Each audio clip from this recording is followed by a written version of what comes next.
ભાવનગર જિલ્લાના મહુવાના બગદાણા પોલીસ સ્ટેશનમાં સગીરાના અપહરણની નોંધાઈ પોલીસ ફરિયાદ। બગદાણા પોલીસ સ્ટેશનથી મળતી વિગત મુજબ સગીરાના પરિવારે નોંધાવી પોલીસ ફરિયાદ। ફરિયાદમાં જણાવેલ મુજબ તેઓ પરિવાર સાથે મહુવાના લોંગડી ગામે તેમના સગાને ત્યાં ગયા હતા। ત્યારે સગીરા નજીકની એક દુકાને શાકભાજી ચમારવાની ચપ્પુ લેવા ગઈ હતી। ત્યારે તળાજાના ઉચડી ગામનો શખ્સ સગીરાનું અપહરણ કરી બાઇક પર બેસાડી ફરાર થઈ ગયાની નોંધાઈ પોલીસ ફરિયાદ।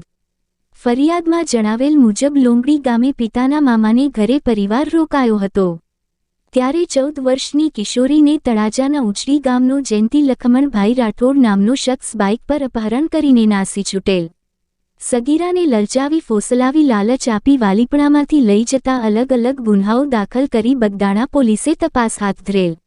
વધુ વિગત મેળવાઈ રહી છે।